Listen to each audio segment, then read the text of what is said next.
Come esto y estarás curado, dijo Jesús. El padre se enojó, pero Jesús le mostró su poder. Hay momentos en la vida donde la ciencia se queda sin respuestas, donde los diplomas colgados en las paredes no sirven de nada, donde el dinero, por más que tengas millones, no puede comprar lo único que desesperadamente necesitas, un minuto más de vida para tu hijo. Esta es la historia real de un padre que lo tenía todo, excepto la única medicina que podía salvar a su niño. Y cuando esa medicina llegó en las manos de un extraño vestido de blanco, él casi la rechaza por orgullo. Casi pierde el milagro más grande de su vida por confiar más en su conocimiento que en el poder de Dios.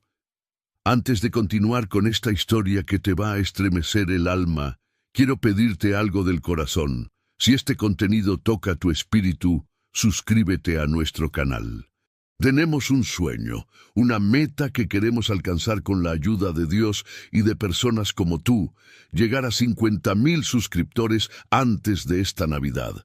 Cada suscripción es una bendición, cada like es un aliento, cada comentario es una confirmación de que estas historias de fe están llegando a los corazones correctos.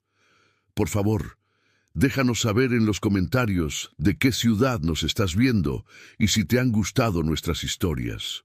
Tu voz importa. Tu testimonio importa. Y juntos estamos construyendo una comunidad de fe que trasciende fronteras. Ahora sí, prepara tu corazón para lo que viene. El Hospital Privado San Rafael brillaba como una joya de cristal y acero en el corazón de Buenos Aires. Sus pisos de mármol italiano reflejaban las luces LED que nunca se apagaban, y sus pasillos olían a desinfectante importado y dinero, mucho dinero. Era el tipo de hospital donde los ricos venían a comprar milagros, donde cada habitación costaba lo que una familia promedio ganaba en 6 meses, donde la muerte misma parecía negociable si tenías la cuenta bancaria correcta. Pero en el piso 12, en la habitación 1207, un hombre estaba aprendiendo la lección más cruel que la vida puede enseñar. Hay cosas que el dinero no puede comprar, y la vida de tu hijo es una de ellas. El doctor Martín Salazar tenía 52 años, pero esa noche parecía haber envejecido 20 más. Su traje Hugo Boss de $3,000 estaba arrugado después de 3 días sin cambiarse. Su Rolex de platino marcaba las 2 de la madrugada, pero había perdido la cuenta de cuántas noches había pasado en esa silla de cuero junto a la cama de su hijo. Sus ojos, normalmente afilados y precisos como los de un halcón que diagnostica con una sola mirada, ahora estaban rojos, hinchados, vacíos. Sebastián Salazar tenía 8 años, o mejor dicho, había tenido 8 años cuando esto comenzó. Ahora, 18 meses después, era difícil reconocer al niño risueño de mejillas gorditas en las fotografías que Martín guardaba en su billetera. El niño en la cama era una versión fantasmal de aquella alegría, 70 centímetros más bajo de lo que debería ser para su edad. 18 kilos cuando debería pesar 30, con la piel tan pálida que las venas azules se transparentaban como mapas de autopistas dibujados bajo papel cebolla. La leucemia linfoblástica aguda de alto riesgo. Ese era el nombre científico. Martín lo había investigado hasta memorizar cada artículo médico, cada estudio clínico, cada estadística. Tasa de supervivencia, 3% cuando está tan avanzada. Tiempo de vida después del diagnóstico terminal, 3 semanas, máximo. Habían pasado ya 2 semanas y media. Martín había gastado exactamente $4,700,000 tratando de salvar a su hijo. Había traído oncólogos de Johns Hopkins, del Memorial Sloan Kettering, del Hospital Universitario de Heidelberg. Había pagado por tratamientos experimentales en Suiza que aún no estaban aprobados por ninguna agencia regulatoria. Había suplicado, sobornado y amenazado para conseguir medicamentos que ni siquiera habían completado los ensayos en humanos. Nada funcionó. Los especialistas, con sus voces educadas y sus miradas compasivas pero profesionales, le habían dicho la misma verdad desde diferentes acentos. Lo sentimos, doctor Salazar. Ya no hay nada más que podamos hacer. Es cuestión de días. Horas, tal vez. Lo único que podemos hacer ahora es mantenerlo cómodo. Mantenerlo cómodo. Como si la comodidad importara cuando tu hijo se está muriendo. Como si unas sábanas suaves y una temperatura agradable hicieran alguna diferencia cuando cada respiración le costaba un esfuerzo visible, cuando cada latido de su corazón se sentía como una victoria temporal contra lo inevitable. Martín había construido su reputación como uno de los mejores oncólogos de Sudamérica. Su clínica privada atendía a presidentes, a magnates, a celebridades que volaban desde 3 continentes para ponerse en sus manos expertas. Había salvado a cientos de pacientes que otros médicos habían desahuciado. Había publicado artículos en The Lancet y en el New England Journal of Medicine. Había dado conferencias en Harvard y en Cambridge. Y no podía salvar a su propio hijo. La ironía era tan cruel que casi lo hacía reír. Casi. 2 años atrás había perdido a su esposa, Lucía, por el mismo enemigo silencioso. Cáncer de mama metastásico. Él había usado todos sus contactos, toda su experiencia, todo su dinero. No fue suficiente. Ella murió en sus brazos una noche de invierno, susurrando: «Cuida a nuestro niño, prométeme que lo cuidarás». Él había prometido, y ahora estaba fallando en esa promesa también. «Papá». La voz de Sebastián era apenas un susurro, más aire que sonido.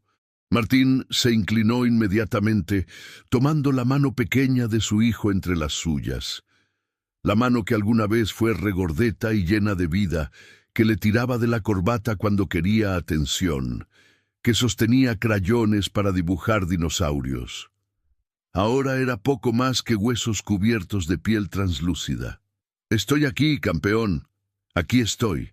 ¿Mamá va a venir a buscarme pronto?», preguntó Sebastián con una lucidez que rompió algo dentro de Martín. «Los niños saben, siempre saben». «No digas eso». Martín intentó sonar firme, pero su voz se quebró. «Tú vas a estar bien, los doctores están...» «Papá». Sebastián lo interrumpió con una madurez que ningún niño de 8 años debería tener. «Escuché lo que dijeron. Sé que me estoy muriendo». Martín quiso protestar, quiso mentir, quiso hacer lo que cualquier padre haría, proteger a su hijo de la verdad más horrible. Pero las palabras no salieron. Solo vinieron las lágrimas que había estado conteniendo durante 18 meses. «Lo siento», sollozó, dejando caer su frente sobre la cama junto a la mano de su hijo. «Lo siento tanto, Sebastián. Debería poder salvarte. Soy doctor. He salvado a tantas personas. ¿Por qué no puedo salvarte a ti?» «No es tu culpa, papá». Sebastián levantó su otra mano con esfuerzo y la puso sobre la cabeza de su padre, consolándolo. El niño moribundo, consolando al padre destrozado. «Mamá me dijo que todo iba a estar bien». Martín levantó la cabeza bruscamente. «¿Qué? ¿Cuándo te dijo eso?» «Anoche, en mi sueño. Ella vino y me dijo que no tuviera miedo, que pronto todo iba a estar bien, y dijo que iba a enviar a alguien a ayudarnos». Martín cerró los ojos. Alucinaciones.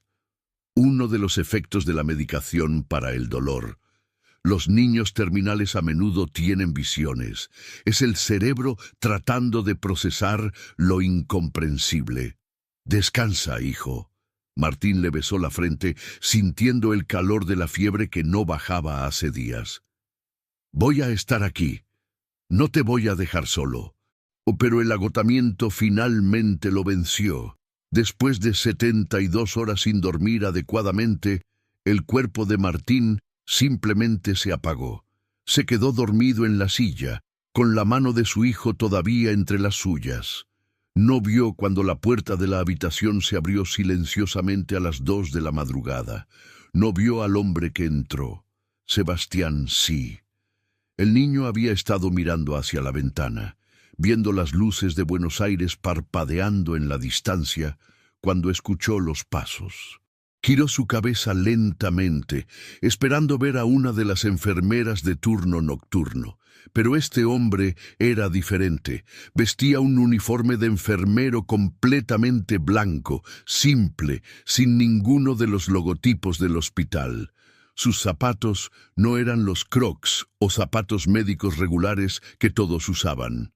Eran sandalias simples de cuero marrón, completamente fuera del código de vestuario del hospital.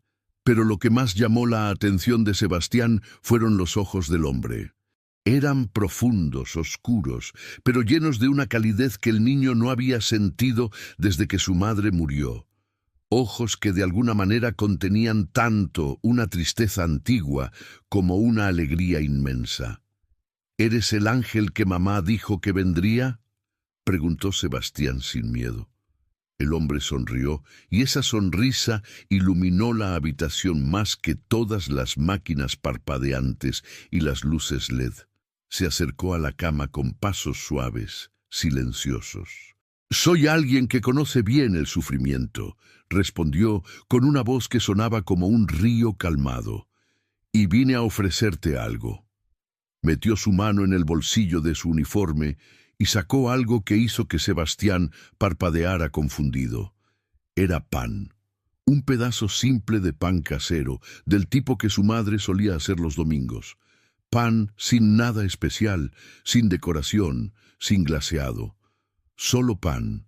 «Come esto», dijo el extraño, extendiendo el pan hacia Sebastián, «y estarás curado». Sebastián miró el pan, luego al extraño, luego al pan de nuevo. «¿Pan?», preguntó con la confusión inocente de un niño. «Los doctores dicen que casi no puedo comer nada. Mi estómago no puede procesar la mayoría de las comidas». El extraño se sentó al borde de la cama con una familiaridad que debería haber sido inapropiada, pero que de alguna manera se sentía completamente natural. «Este pan es diferente, Sebastián. Es el mismo que compartí con 5.000 personas hambrientas hace mucho, mucho tiempo. Come, confía en mí». Había algo en esa voz, algo en esos ojos. Algo que tocó un lugar profundo en el corazón del niño, donde la fe todavía vivía sin cuestionamientos, sin dudas, sin el escepticismo que los adultos llaman sabiduría. Sebastián extendió su mano temblorosa y tomó el pan. Lo acercó a su nariz. Olía a hogar. Olía a los domingos cuando mamá cantaba en la cocina. Olía a amor. Abrió su boca y dio una mordida pequeña. El sabor explotó en su lengua. No era solo pan, era vida, y en ese momento su padre despertó. ¿Alguna vez has estado en un lugar tan oscuro, tan desesperado, que sentiste que hasta Dios te había abandonado? ¿Has sido ese padre, esa madre, ese abuelo que daría su propia vida por salvar a un ser amado? Si esta historia está tocando las heridas más profundas de tu corazón, si te identificas con este dolor o estás pasando por algo similar, deja tu petición de oración en los comentarios. No importa cuán imposible parezca tu situación, no importa cuántas puertas se hayan cerrado, Dios ve cada lágrima. Dios conoce cada dolor, y a veces, cuando menos lo esperamos, Él envía respuestas de formas que nuestra mente lógica jamás aceptaría. Comparte tu carga con esta comunidad de fe, porque nadie, absolutamente nadie, debería caminar solo por el valle más oscuro.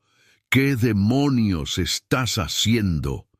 El grito de Martín Salazar resonó por todo el piso 12 del Hospital San Rafael como un trueno en una noche silenciosa.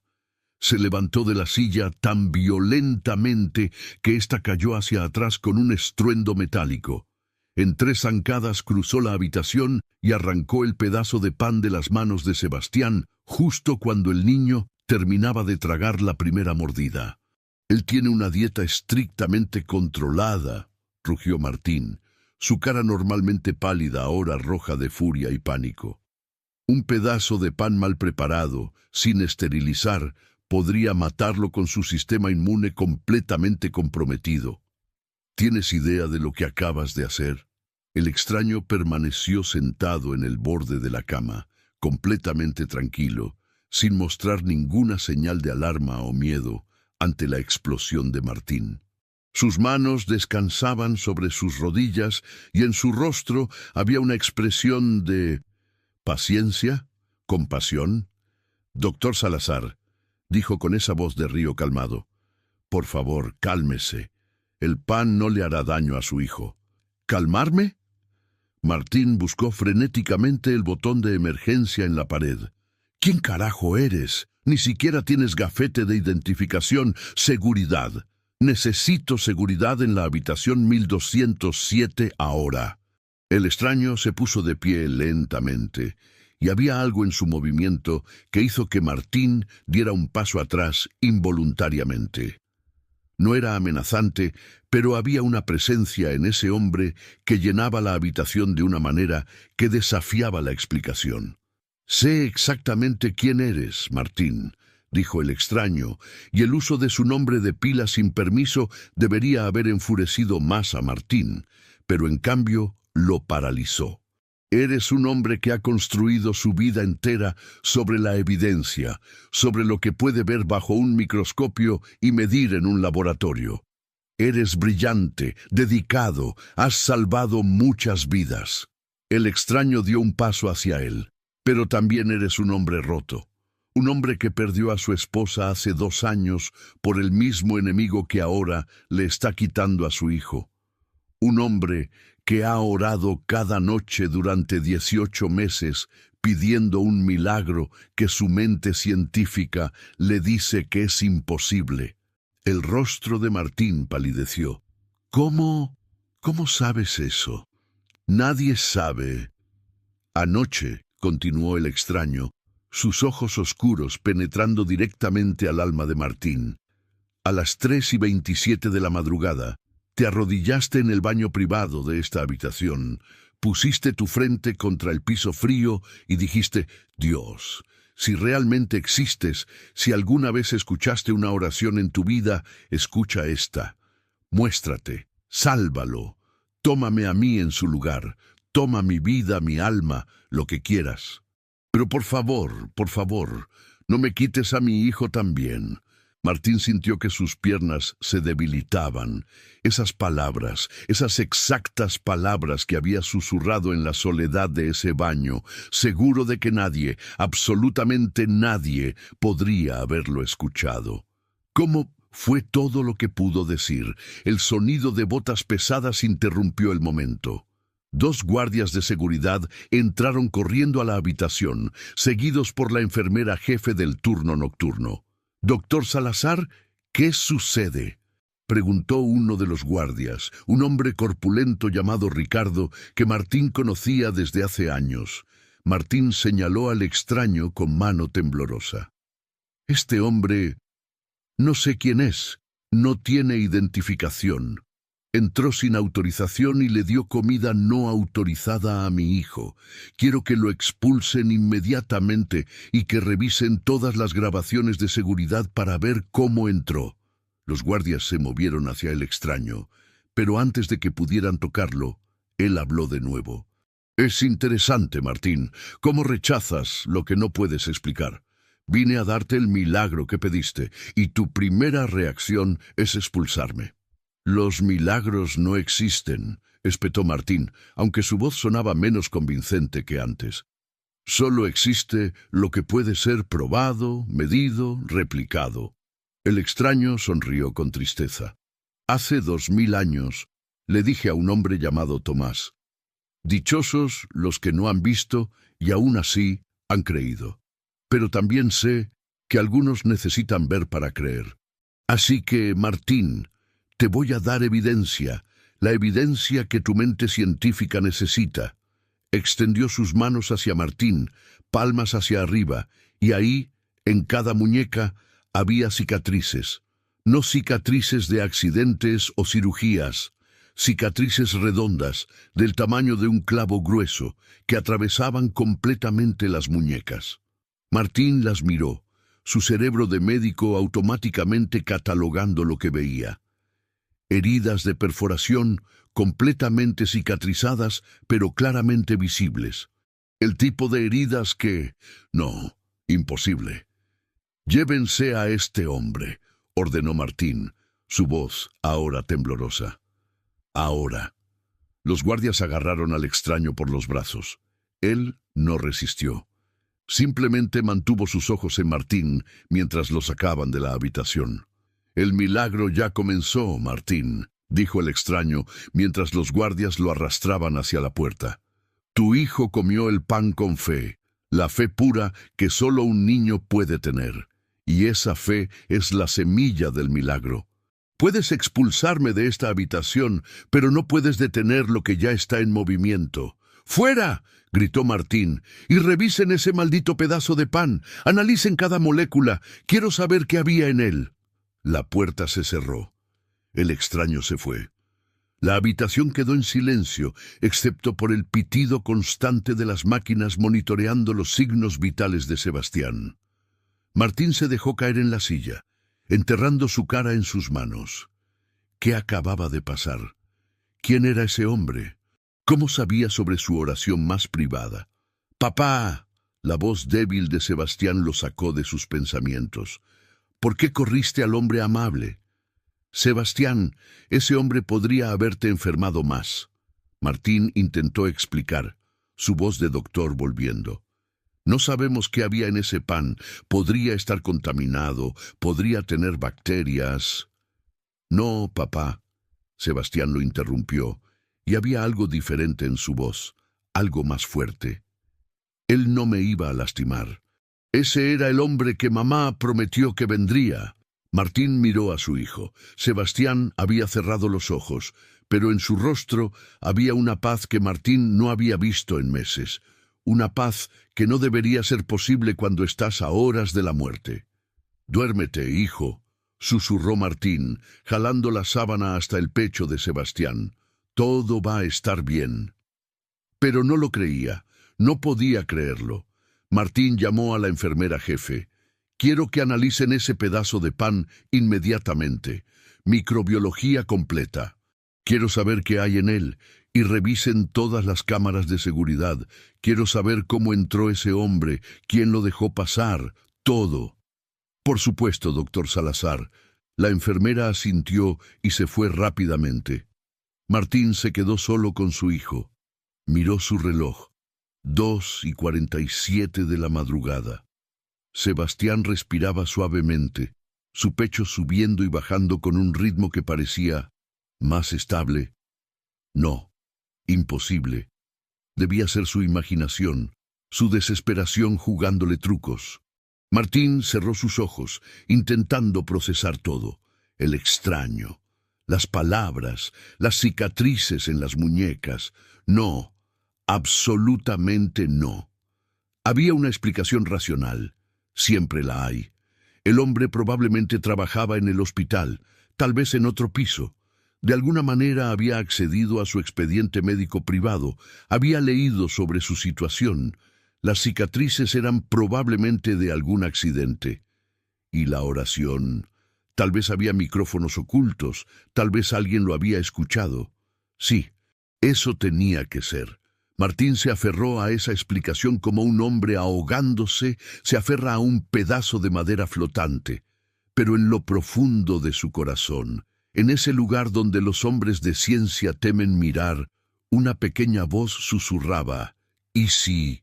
1 hora después, a las 3:53 de la madrugada, las alarmas comenzaron a sonar. ¿Cuántas veces hemos rechazado las respuestas a nuestras oraciones porque no vinieron de la manera que esperábamos? ¿Cuántas veces Dios nos ha extendido la mano y nosotros, en nuestro orgullo o en nuestro miedo, la hemos apartado? Dime sinceramente en los comentarios. ¿Has sentido alguna vez que rechazaste una bendición porque no podías entender cómo era posible? Este padre estaba a punto de perder el milagro más grande de su vida por aferrarse a su lógica. A veces, La fe requiere que soltemos lo que creemos saber. ¿Estás dispuesto a hacerlo? El sonido de las alarmas atravesó la quietud de la madrugada como un cuchillo rasgando seda. Martín saltó de su silla, su corazón detenido por un segundo de puro terror. No, no todavía. Por favor, Dios, no todavía. 3 enfermeras entraron corriendo a la habitación, seguidas por el médico de turno, el doctor Ramírez, un cardiólogo de 40 y tantos años, con 20 años de experiencia en cuidados intensivos. «¿Qué está pasando?», gritó Martín, aunque parte de él no quería saber la respuesta. Pero la escena que se desarrolló frente a sus ojos no era la que esperaba. Las enfermeras no estaban corriendo hacia Sebastián con un carrito de paro cardíaco. Estaban mirando los monitores con expresiones de completa confusión. «Doctor Salazar», dijo la enfermera jefe, una mujer mexicana llamada Mónica con 30 años de experiencia en oncología pediátrica. «No entendemos qué está pasando. Los signos vitales de Sebastián están mejorando». «¿Qué?». Martín empujó a todos para llegar al monitor. Sus ojos, entrenados para leer estos números después de décadas de práctica, escanearon la pantalla. Imposible. La frecuencia cardíaca de Sebastián, que había estado errática y peligrosamente alta durante días, se estaba normalizando. 72 latidos por minuto, perfecto para un niño de su edad. La temperatura corporal, que había estado pegada a 39.5 grados Celsius durante una semana, ahora marcaba 37.2. La saturación de oxígeno, que había estado requiriendo suplemento constante, ahora estaba en 98%, sin ayuda. «Esto no tiene sentido», murmuró Martín. «Hace 3 horas estaba en declive. Todos los indicadores señalaban que...». «Lo sé». El doctor Ramírez estaba igualmente perplejo. «Yo mismo revisé sus signos hace 2 horas cuando hice mi ronda. Estaba preparando el protocolo de cuidados paliativos finales. Y ahora...». Martín se giró hacia su hijo. Sebastián dormía pacíficamente, pero incluso en el sueño su rostro parecía diferente. Menos pálido, menos fantasmal. «Hagan análisis de sangre completos», ordenó Martín, su mente de científico tomando el control a pesar del caos de emociones. «Panel metabólico completo, conteo sanguíneo completo, marcadores de cáncer. Todo ahora». «¿A esta hora?», preguntó Mónica. «¡Ahora!». Las enfermeras se movieron rápidamente. Mónica insertó con cuidado la aguja en el puerto permanente que Sebastián tenía en el brazo, extrayendo los viales de sangre necesarios. «Llévelos directamente al laboratorio», Martín les dijo. «Díganles que es urgente, código rojo, y quiero los resultados en 1 hora. No me importa si tienen que despertar a medio laboratorio». Mientras esperaban, Martín se sentó al lado de su hijo tomando su mano. Todavía era demasiado delgada, todavía era demasiado frágil, pero ¿estaba más cálida? ¿O era su imaginación desesperada? «Doctor Salazar». El doctor Ramírez se sentó a su lado. «Sé que esto es extraño, pero las remisiones espontáneas, aunque raras, están documentadas. Casos donde el sistema inmune del paciente de repente, en leucemia tan avanzada como la de Sebastián, las remisiones espontáneas son prácticamente inexistentes». Martín lo interrumpió. «He leído cada estudio, cada artículo. La probabilidad estadística es menos de 0.001%.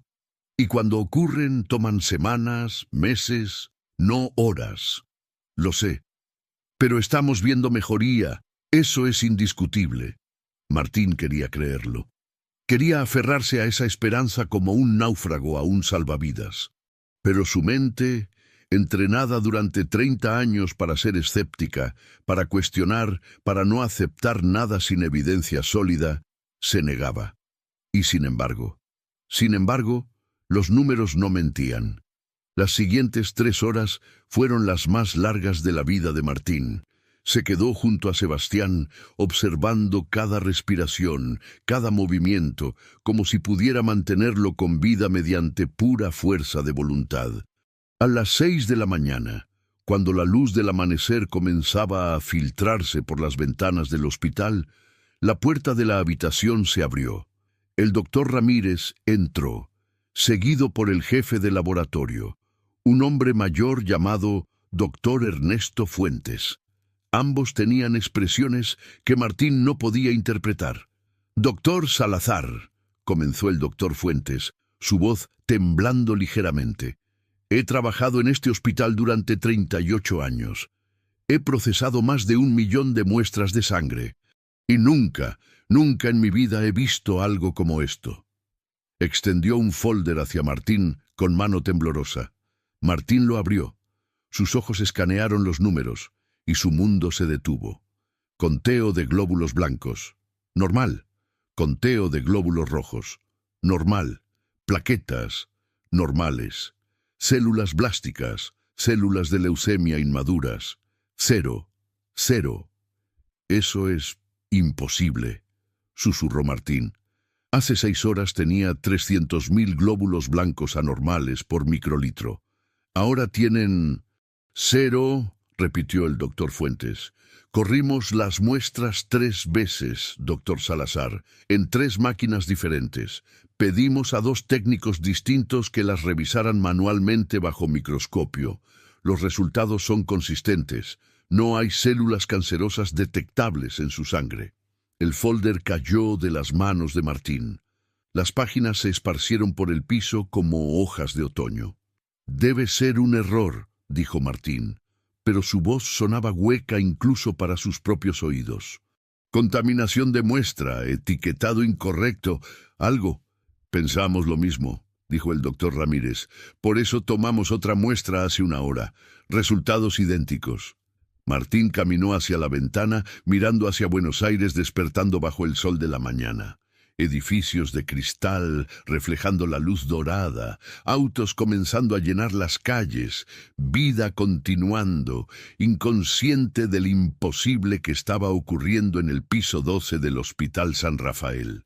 «Las remisiones espontáneas toman tiempo», murmuró Martín, más para sí mismo que para los demás. «El cuerpo no elimina 300.000 células cancerosas en horas. No puede. Es biológicamente imposible». «Lo sé», dijo el doctor Fuentes suavemente. «Los tratamientos que le dimos, ninguno funcionó. Todos fallaron. No hay razón médica, ninguna razón científica para esta mejoría». «Lo sé». Martín se giró abruptamente. «Entonces, ¿qué me están diciendo? ¿Qué es esto?» Los 2 doctores se miraron entre sí. Finalmente el doctor Ramírez habló. «No lo sé, Martín, y eso me aterroriza tanto como a ti». Un sonido suave los interrumpió. Sebastián estaba despertando. Martín corrió a su lado. Los ojos de su hijo se abrieron y por primera vez en meses tenían claridad, brillo, vida. «Papá», dijo Sebastián, y su voz era más fuerte que en semanas. «Tengo hambre». Esas 2 palabras detuvieron todo en la habitación. Sebastián no había pedido comida por voluntad propia en 4 meses. Todo había sido alimentación forzada, suplementos líquidos, nutrición intravenosa. Su estómago no podía tolerar alimentos sólidos, vomitaba todo, y ahora pedía comida. «¿Estás seguro, campeón?», preguntó Martín, su voz quebrándose. «Sí, me siento diferente, mejor, como si hubiera estado dormido durante mucho tiempo y finalmente despertara».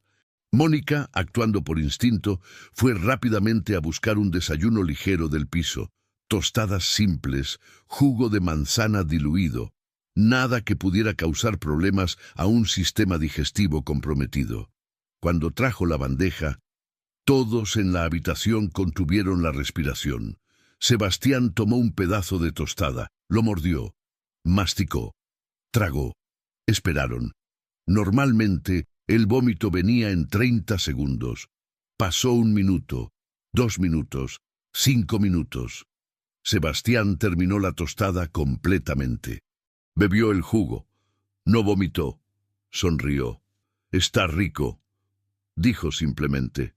El doctor Fuentes se sentó pesadamente en una silla como si sus piernas hubieran dejado de sostenerlo.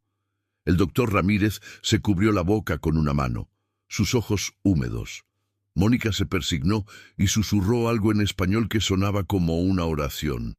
Y Martín se quedó de pie, mirando a su hijo comer, su mente de científico luchando contra lo que sus ojos estaban viendo. Remisión espontánea.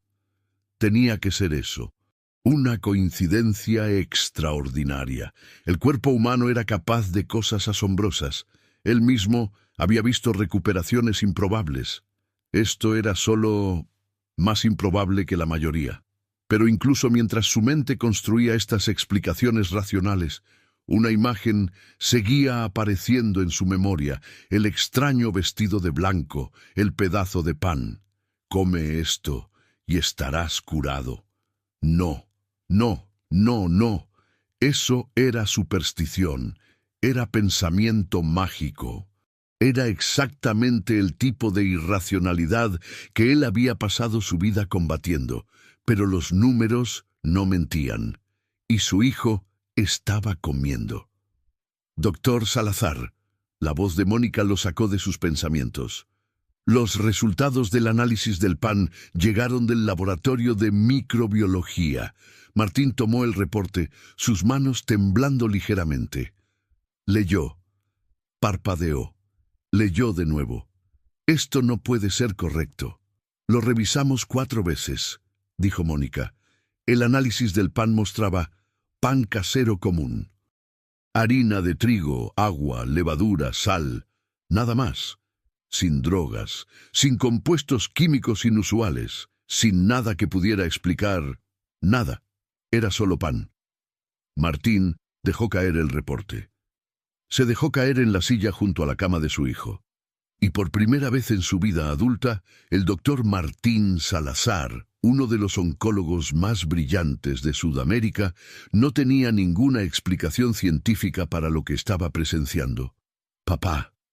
Sebastián lo miró con esos ojos claros, llenos de vida. «Te dije que el hombre amable no me iba a lastimar. Mamá tenía razón, él vino a ayudarnos». Y en ese momento, en el silencio de esa habitación de hospital donde lo imposible había ocurrido, Martín sintió algo que no había sentido en 2 años. No era esperanza exactamente, era algo más perturbador. Era la posibilidad, aterradora y maravillosa, de que todo en lo que había creído sobre el universo pudiera estar incompleto. ¿Qué haces cuando lo imposible sucede frente a tus ojos? Cuando todo lo que creías saber sobre el mundo se desmorona.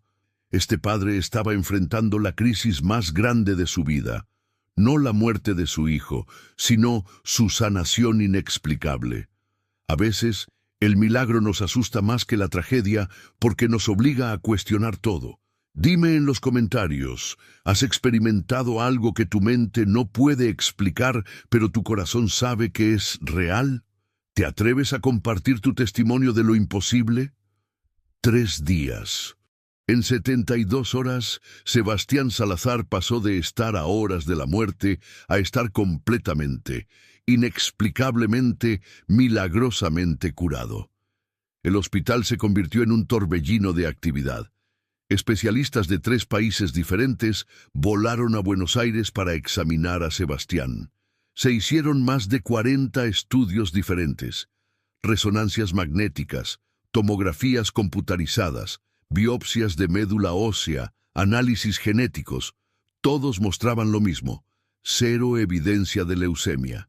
Era como si el cáncer nunca hubiera existido, excepto que todos tenían las pruebas de que sí había existido. 18 meses de documentación médica exhaustiva, cientos de análisis de sangre, docenas de biopsias, todo mostrando leucemia agresiva, terminal, incurable, y ahora nada. Los médicos usaban palabras como remisión espontánea sin precedentes y fenómeno médico extraordinario. Hablaban de publicar el caso en revistas científicas importantes. Era, dijeron, posiblemente el caso de recuperación más rápida y completa de leucemia avanzada jamás documentado en la historia de la medicina moderna. Martín escuchaba todo esto con una mezcla de alivio y profunda inquietud. Su hijo estaba vivo. Eso era todo lo que importaba, ¿verdad? Entonces, ¿por qué no podía dormir? ¿Por qué seguía viendo las cicatrices en las muñecas del extraño cada vez que cerraba los ojos? ¿Por qué las palabras «come esto y estarás curado» resonaban en su mente como un disco rayado? Era el tercer día. Sebastián estaba sentado en su cama, jugando con un rompecabezas que Martín le había comprado esa mañana. Sus mejillas tenían color. Su risa, esa risa que Martín pensó que nunca volvería a escuchar, llenaba la habitación. Martín estaba de pie junto a la ventana mirando hacia la calle cuando lo vio.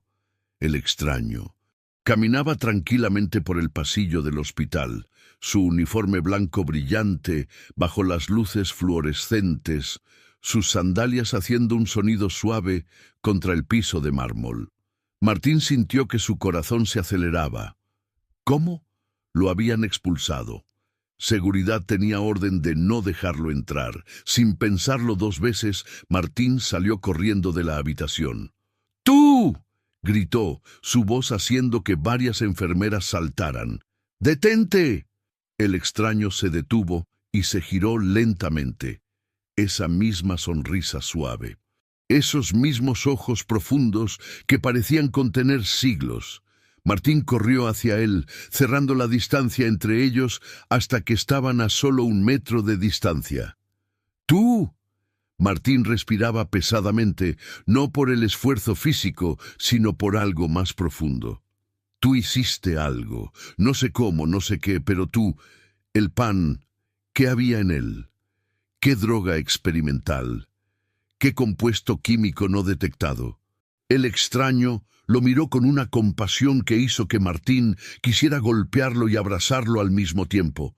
No era droga, Martín, era fe. «¡Eso es imposible!», Martín casi gritó. «La fe no cura cáncer. La medicina lo hace, la química, la biología, procesos que podemos entender, medir, replicar». «¿Y quién crees que creó la química?», el extraño preguntó suavemente. «¿La biología? ¿Las células que estudias bajo tu microscopio? ¿Los átomos que forman cada molécula de este universo?». Dio un paso hacia Martín. «Yo diseñé cada uno de ellos, cada ley de física, cada reacción química, cada proceso biológico, todo. Y si puedo crear vida de polvo, Martín, puedo restaurar vida enferma con pan». «Estás loco», murmuró Martín, pero su voz no tenía convicción. El extraño levantó sus manos, palmas hacia arriba, mostrando las cicatrices de nuevo. «¿Reconoces estas marcas, Martín? Tu esposa las reconoció antes de morir. Ella las vio en una visión 3 días antes de partir. Por eso te pidió que cuidaras a Sebastián, porque ella sabía que yo vendría cuando más lo necesitaran». Martín sintió que sus rodillas se debilitaban. «No, no puedes ser. ¿Quién crees que soy? Eres un charlatán, un manipulador, alguien que se aprovecha de familias desesperadas. ¿Un charlatán que curó a tu hijo de leucemia terminal en 72 horas? El extraño inclinó su cabeza. ¿Un manipulador que les devolvió la vida que todos tus millones de dólares y décadas de conocimiento médico no pudieron salvar? Martín quería protestar, quería encontrar una explicación lógica, pero las palabras se atascaban en su garganta. El pan que di a tu hijo era pan común, Martín. Lo has analizado tú mismo, pero cuando Sebastián lo comió con fe, la fe pura que solo un niño puede tener, se convirtió en medicina que ningún laboratorio puede crear. Porque yo no soy solo un sanador de cuerpos, soy el creador de cuerpos. El extraño se acercó más. Hace 2000 años le dije a multitudes hambrientas, yo soy el pan de vida. No era metáfora, Martín, era verdad literal. Yo soy la vida misma. y vine a recordarte que hay sanación más allá de tu microscopio, hay poder más allá de tus ecuaciones, hay amor más allá de tu comprensión. Martín sintió lágrimas calientes corriendo por sus mejillas. No podía ser verdad, no podía, y sin embargo, su hijo estaba vivo. ¿Por qué?, susurró Martín, su voz quebrada. ¿Por qué salvaste a Sebastián pero no a Lucía? ¿Por qué dejaste que mi esposa muriera si tienes este poder? El dolor en el rostro del extraño era tan real, tan profundo, que Martín casi dio un paso atrás. Porque Lucía me lo pidió, Martín. 3 días antes de morir, mientras tú dormías en la silla junto a su cama, ella oró. Me pidió que si solo podía salvar a uno, que salvara a Sebastián. Me pidió que te diera tiempo para ser el padre que necesitabas ser. Me pidió que te diera la oportunidad de ver que la fe y la ciencia no son enemigos, sino diferentes formas de ver mi creación. Martín cayó de rodillas en medio del pasillo del hospital. No le importaba quién lo viera, no le importaba qué pensaran. Perdóname, sollozó. Perdóname por expulsarte, por rechazarte, por no creer. El extraño se arrodilló junto a él, poniendo una mano sobre su cabeza. Ya estás perdonado, Martín. Estuviste perdonado antes de que me rechazaras, porque entiendo tu dolor, entiendo tu duda. Yo también lloré cuando mis amigos murieron. Yo también sentí la agonía de perder a alguien amado. Martín levantó su cabeza, mirando directamente a esos ojos antiguos. ¿Quién eres?, el extraño sonrió. Creo que ya lo sabes. Y en ese momento, con total claridad, Martín lo supo. No era una conclusión lógica, no era una deducción científica. Era un conocimiento que venía de un lugar más profundo que su mente. Jesús, susurró. Sí, pero eso significa que todo lo que te enseñaron de niño era verdad. Significa que el universo no es solo materia y energía siguiendo leyes ciegas. Significa que hay amor en el corazón de la creación. Significa que tus oraciones no fueron lanzadas al vacío, sino escuchadas por alguien que ama a tu hijo incluso más que tú. Jesús ayudó a Martín a ponerse de pie. Has dedicado tu vida a luchar contra la muerte, Martín, y es noble, es bueno, pero nunca aprendiste a confiar en quien tiene poder sobre la muerte misma. Tu esposa murió porque su tiempo en la tierra había terminado, pero su muerte no fue el final. Ella está conmigo ahora y está celebrando la sanación de su hijo. ¿De verdad? ¿De verdad? Y algún día, cuando tu tiempo también llegue, la volverás a ver. Pero ese día no es hoy, porque tienes trabajo que hacer. Jesús puso sus manos sobre los hombros de Martín. Hay una condición para este milagro, Martín. Tienes que usarlo para recordar que la medicina es mi don. No eres Dios de la vida, eres un instrumento, mi instrumento. Y te pido que uses tu conocimiento y tus recursos para ayudar a otros como Sebastián. Los niños pobres que no pueden pagar tus millones de dólares. Las familias desesperadas que no tienen acceso a tu clínica privada. Trátalos como tratarías a tu propio hijo, porque cada uno de ellos es mi hijo. Martín asintió, incapaz de hablar. ¿Aceptas esto? Sí. Martín finalmente encontró su voz. Sí, lo prometo. Jesús sonrió, y esa sonrisa era como el amanecer después de la noche más oscura.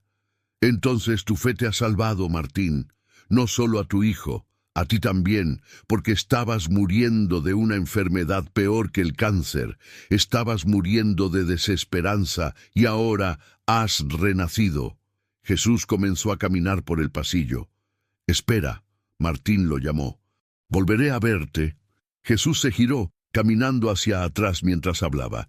Cada vez que trates a un niño pobre con la misma dedicación que pusiste en salvar a Sebastián, me verás. Cada vez que uses tu conocimiento para servir en lugar de enriquecerte, me verás. Cada vez que elijas fe sobre miedo, me verás. Porque donde hay amor, allí estoy yo. Y entonces, mientras Martín parpadeaba, Jesús simplemente desapareció. No dobló una esquina, no entró a ninguna habitación. Simplemente se desvaneció como niebla bajo el sol de la mañana. Martín se quedó de pie en el pasillo vacío, lágrimas secándose en sus mejillas, su corazón latiendo con un ritmo que no había sentido en años. Y supo, con una certeza más profunda que cualquier ecuación científica, que su vida acababa de cambiar para siempre. ¿Cuántos de nosotros hemos pedido pruebas cuando Dios ya nos ha dado respuestas? ¿Cuántos hemos exigido ver para creer, cuando la fe verdadera significa creer para ver? Este hombre recibió el milagro más grande de su vida, pero casi lo pierde por aferrarse a su necesidad de control. Pregúntate esto: si Dios respondiera a tu oración hoy de una manera que no esperabas, ¿lo reconocerías? ¿O lo rechazarías porque no encaja en tu idea de cómo debería ser la respuesta? Comparte tu reflexión en los comentarios. Tu historia podría ser exactamente lo que alguien más necesita leer hoy. 7 años después. Sebastián Salazar tenía 15 años. Medía 1,72 m. Era capitán del equipo de fútbol de su escuela y acababa de obtener las mejores calificaciones de su clase en biología. Su cabello negro caía sobre su frente mientras se inclinaba sobre el microscopio en el laboratorio de su padre, estudiando células con la misma fascinación que Martín había tenido a su edad. «Papá, ven a ver esto», llamó Sebastián, ajustando el enfoque. «Las células se están dividiendo exactamente como dijiste». Martín se acercó poniendo una mano en el hombro de su hijo, ese gesto simple que nunca daba por sentado, porque recordaba con dolorosa claridad los días cuando pensó que nunca más podría hacer esto. «Perfectamente normal», dijo Martín, mirando por el microscopio. «Células sanas, dividiéndose a una tasa saludable, ningún signo de malignidad». Sebastián se enderezó, mirando a su padre con esos ojos que ahora brillaban con inteligencia y curiosidad, en lugar de dolor y miedo. «¿Sabías que mi caso todavía se estudia en universidades médicas?», preguntó Sebastián con una sonrisa. «La profesora de biología nos mostró un artículo sobre remisiones espontáneas, y mi nombre estaba allí. Todos en clase se quedaron alucinados». «¿Les contaste la verdad?», preguntó Martín. Sebastián se quedó callado por un momento. «Les conté que tuve leucemia, que los doctores dijeron que iba a morir, y que algo milagroso pasó. Pero cuando intenté contarles sobre el hombre vestido de blanco y el pan, se rieron», Martín completó, su voz comprensiva. «Sí, dijeron que probablemente fue solo un sueño por la medicación, que la remisión espontánea era la verdadera explicación». Martín se sentó en uno de los taburetes del laboratorio, indicándole a Sebastián que hiciera lo mismo. «Hijo, durante mucho tiempo yo también hubiera dicho exactamente eso. De hecho, durante los primeros días después de que sanaste, me aferré desesperadamente a explicaciones científicas. Pero a veces las cosas más verdaderas en el universo son las que no podemos medir en un laboratorio». Sebastián asintió. «Lo sé. Yo lo recuerdo, papá. Recuerdo sus ojos. Recuerdo cómo me sentí cuando comí ese pan. No era solo comida, era vida. Era amor en forma física». «Exactamente», Martín sonrió. «Y por eso hacemos lo que hacemos ahora». Se pusieron de pie y caminaron por el pasillo de lo que alguna vez fue la clínica privada San Rafael de Martín, pero que ahora tenía un nombre diferente sobre la entrada: Fundación Pan de Vida. La mitad del edificio todavía funcionaba como una clínica privada de alto nivel, atendiendo a pacientes que podían pagar los costosos tratamientos de oncología. Pero la otra mitad, completamente renovada con el dinero que Martín había ganado durante décadas, era diferente. Aquí Las salas de espera estaban llenas de familias que nunca podrían haber pagado un solo día en un hospital privado. Madres sosteniendo a niños con pañuelos en la cabeza, sus ojos llenos de la misma desesperación que Martín había sentido 7 años atrás. Padres con manos callosas de trabajar en el campo, contando billetes arrugados que representaban todo lo que tenían, tratando de pagar al menos algo. Pero aquí, nadie era rechazado por falta de dinero. Doctor Salazar, una enfermera se acercó. La familia Rodríguez está lista para la consulta. Martín asintió. Voy enseguida. Sebastián, ¿quieres acompañarme? Entraron juntos al consultorio. Una mujer de unos 35 años estaba sentada, sosteniendo la mano de una niña de aproximadamente 6 años. La niña tenía una pañoleta rosa cubriendo su cabeza calva, y sus ojos grandes miraban alrededor de la habitación con una mezcla de curiosidad y miedo. Señora Rodríguez. Martín se sentó, su voz suave. Soy el doctor Salazar y este es mi hijo Sebastián. La mujer miró a Sebastián con sorpresa. ¿Su hijo? Pero él es tan joven para ser... Él no es doctor. Martín sonrió. Pero él es la razón por la que esta fundación existe. Sebastián, ¿puedes mostrarle a la señora Rodríguez tus fotos? Sebastián sacó su teléfono y mostró una serie de fotografías. La mujer las miró, confundida al principio, luego con creciente asombro. Las fotos mostraban a un niño extremadamente enfermo, delgado, conectado a máquinas, luego, gradualmente, fotos del mismo niño recuperándose. Y finalmente, fotos recientes de un adolescente sano y sonriente. ¿Este es usted?, preguntó la mujer a Sebastián. Sí, señora. Hace 7 años estaba exactamente donde está su hija ahora. Los doctores dijeron que solo me quedaban días de vida. Y ahora estoy aquí, completamente sano, sin ningún rastro de cáncer. Los ojos de la mujer se llenaron de lágrimas. ¿Cómo? ¿Cómo es posible? Martín se inclinó hacia adelante. Señora Rodríguez, voy a ser honesto con usted. Médicamente, mi hijo no debería estar vivo.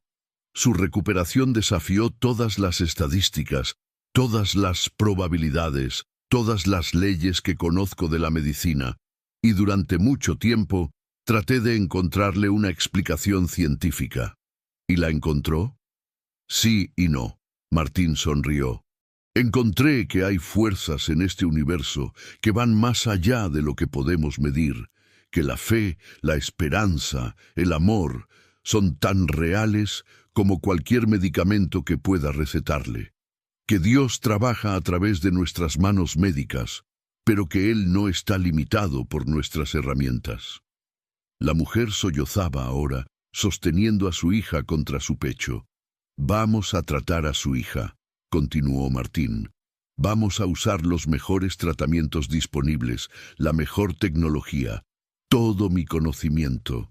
Pero también voy a pedirle que tenga fe, no fe ciega que rechaza la medicina, sino fe que trabaja junto con ella, porque he aprendido que las mayores sanaciones ocurren cuando combinamos la ciencia con el espíritu. Pasó las siguientes 2 horas examinando a la niña, explicando el plan de tratamiento, respondiendo cada pregunta que la madre tenía. Y cuando terminaron, hizo algo que nunca había hecho en sus primeros 30 años de práctica médica.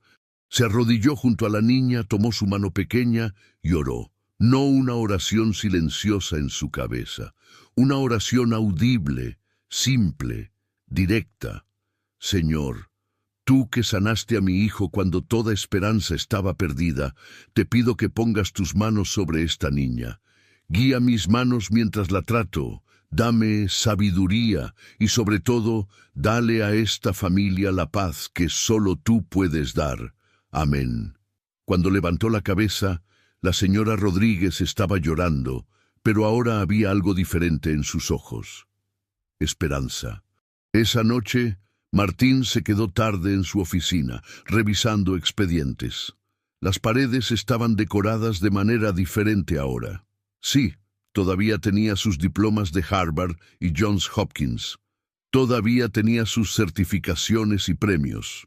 Pero junto a ellos, enmarcado en vidrio especial, estaba el pedazo de pan. El mismo pedazo que había arrancado de las manos de Sebastián 7 años atrás. El pedazo que había mandado a analizar, que había resultado ser simplemente pan común. Excepto que 7 años después, ese pan no se había descompuesto, no tenía moho, no estaba duro ni rancio. Se veía exactamente igual que el día que Jesús se lo dio a Sebastián.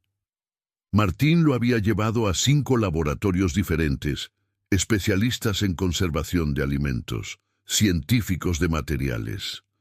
Todos llegaron a la misma conclusión imposible. No había ninguna explicación natural para por qué ese pan seguía fresco. Algunos habían sugerido que era algún tipo de plástico o material sintético que solo parecía pan, pero las pruebas moleculares confirmaban, era pan real. Harina, agua, levadura, sal, nada más.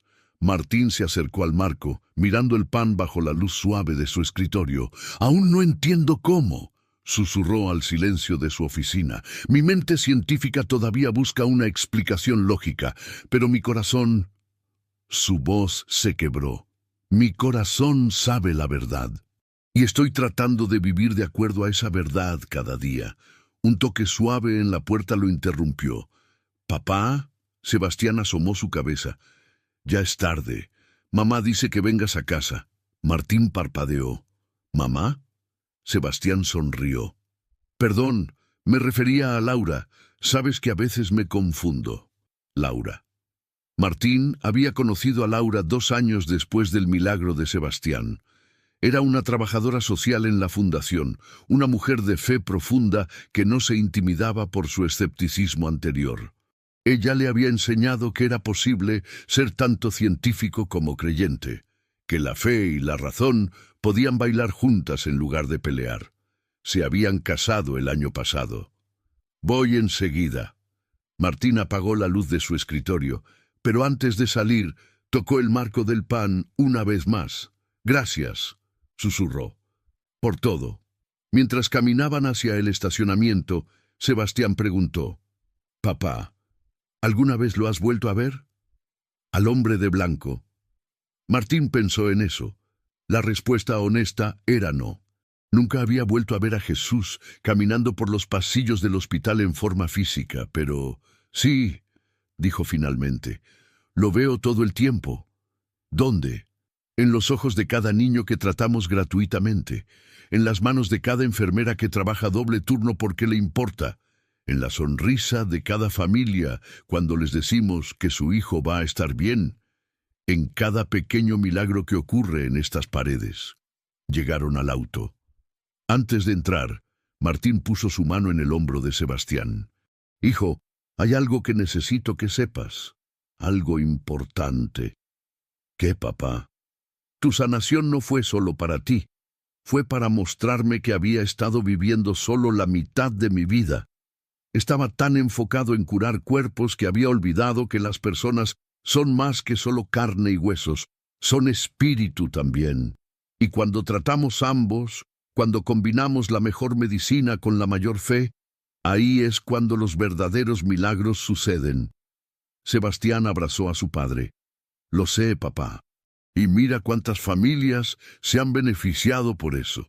La señora Rodríguez y su hija son solo las últimas de cientos».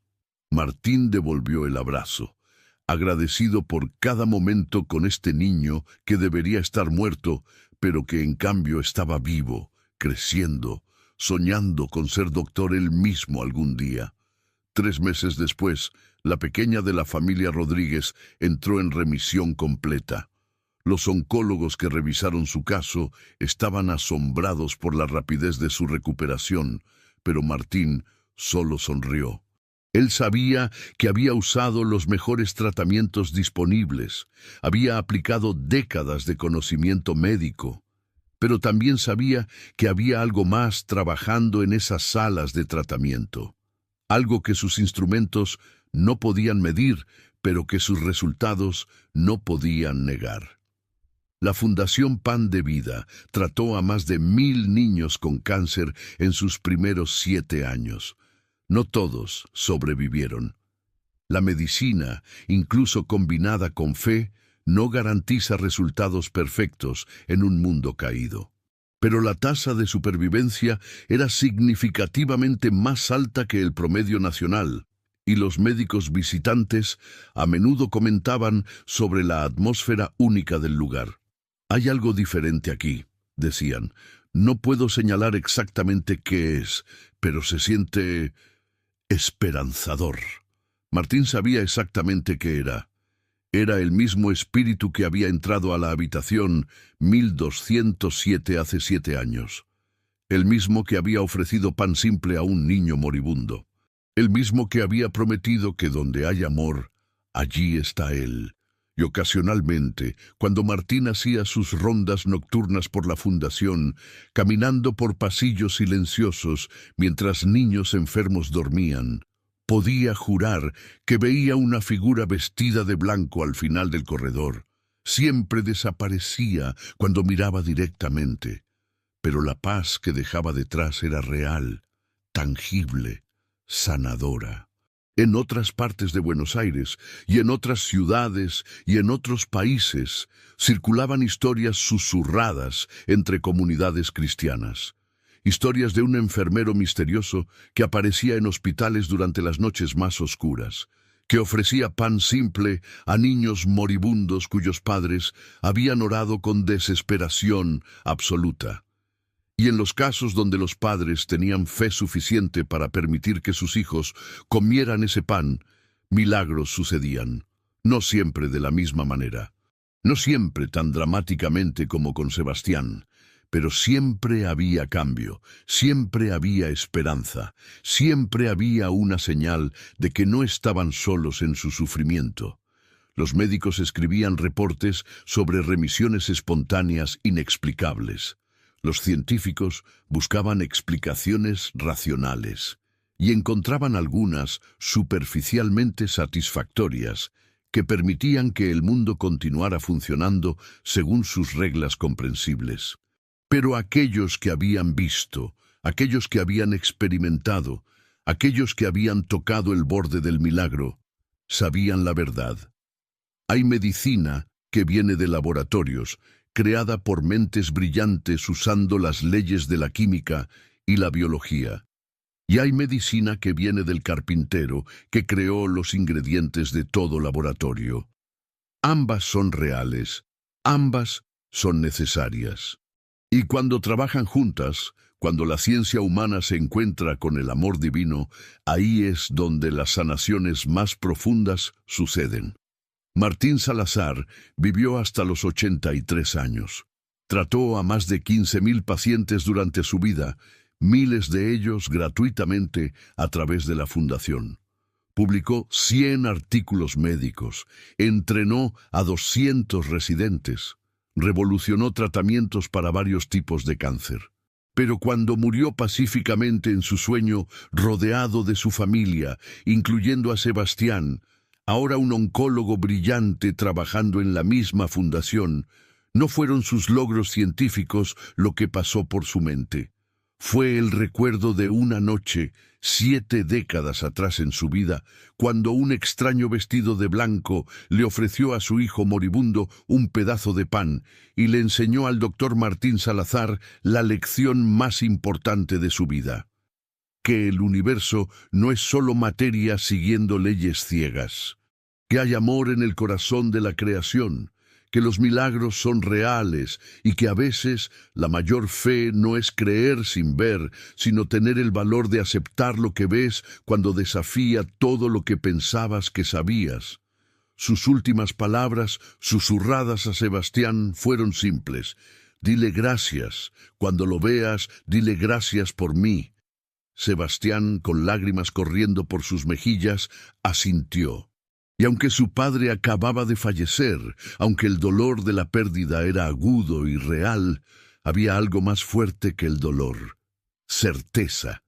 Certeza de que su padre no estaba realmente yéndose.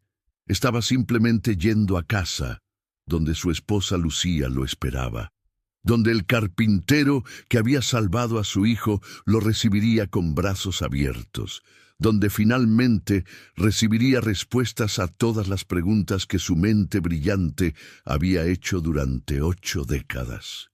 Y en el velorio, en la mesa junto al ataúd, Sebastián colocó algo, un pedazo de pan, fresco después de 7 años, imposible, milagroso, real, un recordatorio para todos los que lo veían de que hay cosas en este universo más grandes que nuestro entendimiento, que la fe no es la ausencia de razón, sino la presencia de una razón más profunda, que los milagros no quebrantan las leyes de la naturaleza, sino que revelan que hay un legislador más grande que cualquier ley, y que el amor, en sus formas más puras, puede hacer lo que ningún microscopio, ningún laboratorio, ninguna mente humana puede hacer sola.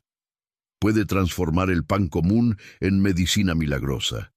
Puede transformar el escepticismo en fe. Puede transformar la desesperación en esperanza. Y puede transformar la muerte misma en vida. Fin. Esta historia termina, pero tu historia continúa. Cada uno de nosotros enfrenta momentos donde debemos elegir entre aferrarnos a nuestro control o soltar y confiar, entre explicaciones cómodas o verdades incómodas, entre vivir solo en el reino de lo visible o atrevernos a creer en lo invisible. El doctor Martín Salazar casi pierde el milagro de su vida por su orgullo intelectual, pero tuvo el valor de cambiar. ¿Qué estás aferrando que necesitas soltar? ¿Qué respuesta de Dios estás rechazando porque no se ve como esperabas? Te invito a compartir en los comentarios qué te dejó esta historia. ¿Cambiará algo en tu forma de ver la fe? ¿Te inspiró a orar por alguien? ¿Te recordó un milagro en tu propia vida? Comparte tu corazón con esta comunidad. Y si conoces a alguien que necesita escuchar esta historia, alguien que está luchando con una enfermedad, con desesperación, con dudas, comparte este video. Porque el mensaje más importante no es que Dios hace milagros, sino que Dios está presente, especialmente en nuestros momentos más oscuros. Que Dios te bendiga y nos vemos en la próxima historia de fe que cambiará tu corazón.